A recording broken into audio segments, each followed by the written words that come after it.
The Lost Kings, Part 6. It's only one tribe, isn't it? One of the warriors asked, moving around Valan to approach the table. As far as I can ascertain, Brel replied. So if we don't give them time to put out a call, we won't face the entire nation. It was a sound conclusion, and Brel nodded.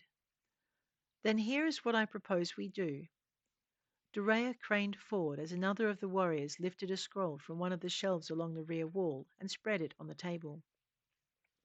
Valan moved alongside her, listening as Brel laid out the plan and the others suggested modifications. To his surprise, Durea remained silent until they'd firmed up the dragon's part of the plan and turned to her. You want to convince the god of what? The dragon asked. That non-white mountain races are sentient, and so are the half-breeds they create between them. Is that all? And that the power such sentience can offer in worship will give him an edge over his brethren and his tribe an edge in its competition with the others. That's a tall order, Ravendar observed. But not an impossible one, Brel acknowledged. We will need to get them to the shrine in order for them to make that request, and we will need to free the kings. So we need a diversion, Ravendar concluded. Do you have one in mind? Brel dipped his head. I do. They stepped closer to hear what he had in mind. No, Ravendar snarled a few moments later. With all due respect, my lord, that is insane and I cannot allow it. I'm not asking you for your permission, Brel told him. We steal the princess, and while they're pursuing those they think have her, we'll visit their temple. It's not that well guarded, is it? Ravendar gave him a sour look. You should know. Brel bared his teeth. I do. Our scout has been most thorough. You said she hadn't gone inside. She hadn't, but while we spoke, the two warriors closest Ravendar leapt for him, reaching him in time to shove his weapons back into their sheaths as they propelled him back and slammed him into the rear wall. Let me go, he roared. I'll go. One of his men slapped a hand over his mouth. The other looked back over his shoulder. You shouldn't tease him like this, my lord. You know how hard it is for him. Brel observed the wrestling match, some of the amusement dying from his face. I told her to observe, he explained. She has just reported that she entered, scouted the temple's interior, and he let his words trail off, his face paling as Ravendar stopped struggling. The room stilled to watchfulness as the warriors released their leader and moved closer to the dragon. To Valen's relief, the man's weapons remained sheathed. After a few heartbeats, the dragon blinked. Well, that puts things into a different perspective, he stated. What is it, my lord? Ravendar asked. We, have a meeting at the temple. Ravendar stilled, then groaned and covered his face with the palm of one hand. How many times did we speak the god's name? Not one of us said it more than once, Durea answered after a moment's silence. But how many times was it spoken in total? Brel demanded. 3, the girl answered. Once by you, once by Ravendar, and once by me. The admission came out softly, and Valan looked at her, then at Ravendar, and finally Brel. What don't I understand? Ravendar stalked to the end of the table. We've just been summoned by a god, he snarled. He prodded Brel's shoulder. What of my mate? Scalen says she is surprisingly good company for a half-breed. Ugh! Ravendar cocked his fist, but that was as far as he got before Brel reached up and covered it with his hand. Punch me later, he said. My instructions are that my plans to collect the princess are approved, but that I must drop her children at the shrine first. He ducked his head to catch Ravendar's eye. At which point your mate will be released to my care, and I am to deliver her to you before I collect the princess. Why me? Ravendar asked. Because you and my 4 guardians, and here it was clear Brel was quoting the intruding deity, will create the required distractions so our meeting remains both uninterrupted and a secret from his people. That does not bode well for our chances of success, Ravendar observed. Or our survival, one of the other warriors observed gloomily. It still increases our odds, Brel replied. At least this way, we know we won't be facing an angry god that's wondering why we've invaded his temple. Oh no, this is so much better, Ravendar retorted. This way we face a curious god, expecting some kind of bargain that will substantially increase his power base. I assume he heard the girl's proposal. He said he was curious to hear more, but that his offer to listen expired by midnight unless we were already in discussion, and he remained interested. Why are we meeting a god? Valan asked again. I mean, how does he even know to meet with us?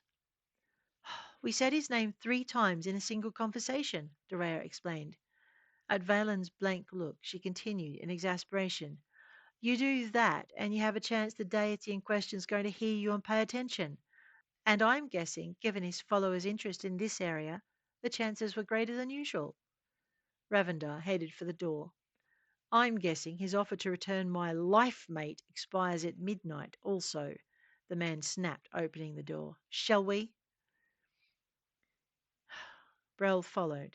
We shall, and you have my sincerest apologies. If I didn't already know you had instructed her to observe from a distance, we would be having an entirely different conversation, Ravendar answered.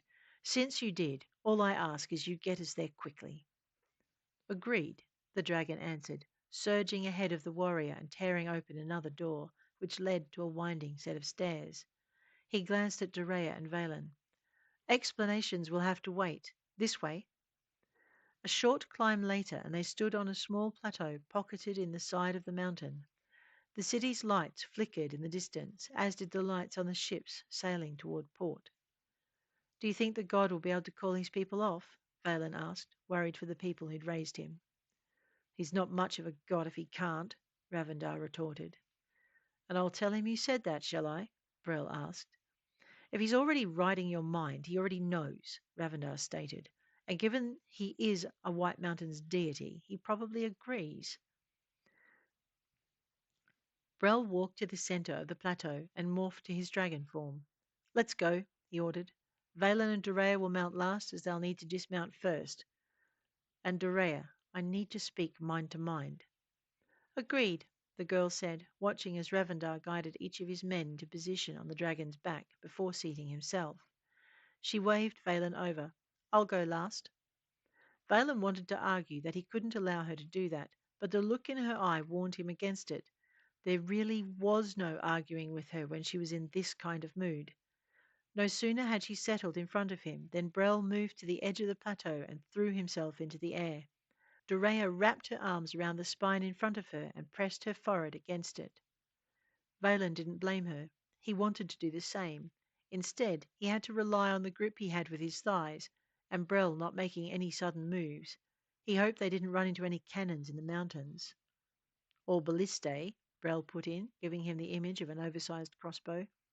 Thanks for that, Valen replied. The dragon made no reply, merely lifted higher over the mountains, giving them a fine view of the setting sun. Valen took in the sight, remembering his guardian's words regarding it. It's a promise there'll be a dawn. He hoped so. He also hoped he'd live to see it. Me too, the dragon told him, and Valen swore his sides rose and fell in a sigh.